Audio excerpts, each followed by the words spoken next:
grain farmer, but you've got some pretty strong ammunition about why we should be feeding grain.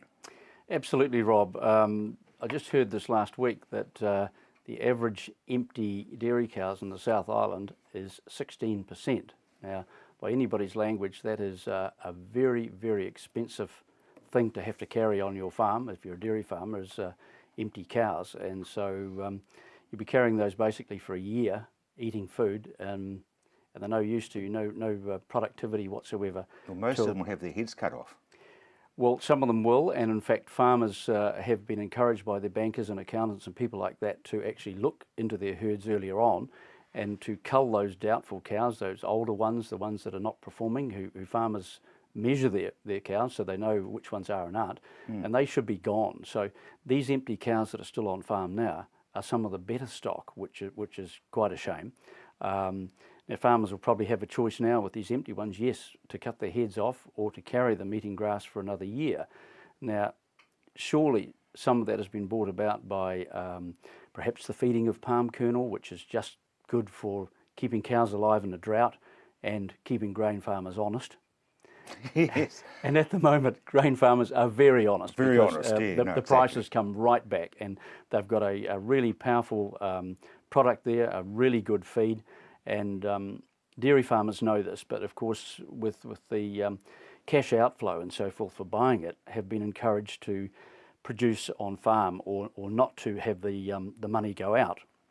So perhaps this is a risk analysis that dairy farmers will have to do and say, well, okay, maybe there is a case with the price of grain at the moment to strategically feed the animals this high protein, high quality feed, wheat and barley, to bring my herd up. And I think it's something that I once remember when grain prices were very, very low. A Lincoln College lecturer, John Lay, talking to cropping farmers about the risk of not using nitrogen on wheat crops.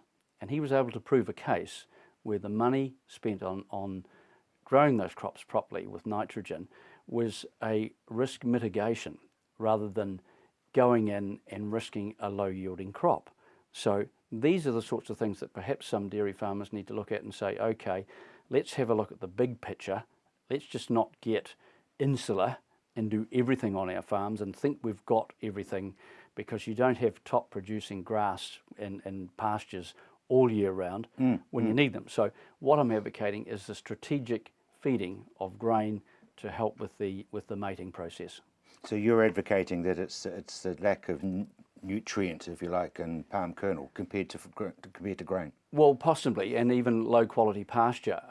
It's just not good enough to flush those cows up. And as our old mate Jerry Stone used to talk about, a rising plane of nutrition.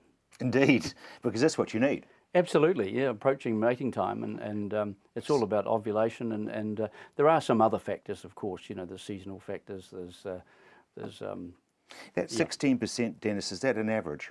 That's an average for the South Island, and some herds I've heard of up to 35% of empty cows. Now that is horrific. That is soul destroying for a dairy farmer.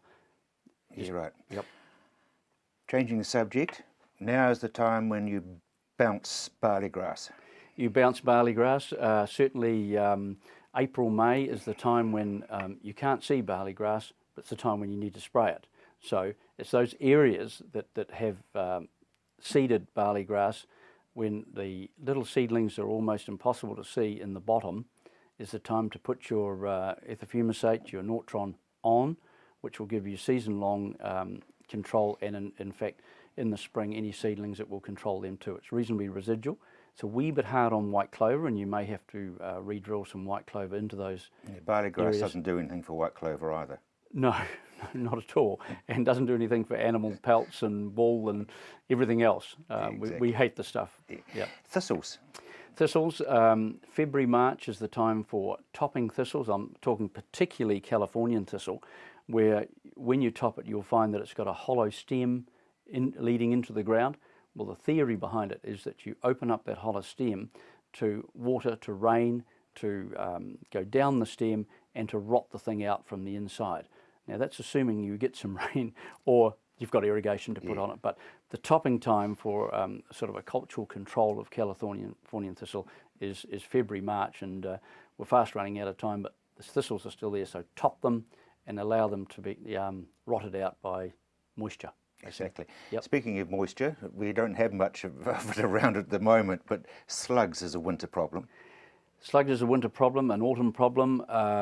When establishing young pasture and clovers, specialist vegetable crops, especially around the outside of the field, slugs will come in from the outside and they might take the first 20, 30 metres of the field. So it's strategically, again, zipping around the outside of those paddocks with some slug bait can be very, very beneficial to the rest of the crop. Stops them in their tracks. They don't continue to ingress into the centre of your field if they're coming in from the outside. And briefly, contracts. Contracts, farmers really need to be in contact with their agents, the firms they deal with. Give them all the information. Give them the cropping histories, the paddock sizes, the fertility. Tell them what you want. They'll take it on board. They'll put it in their memoirs of when a contract comes out that's suitable. They'll have that information. They can shortcut and go to you. But unless they've got the information, they go searching and wasting time. So be proactive.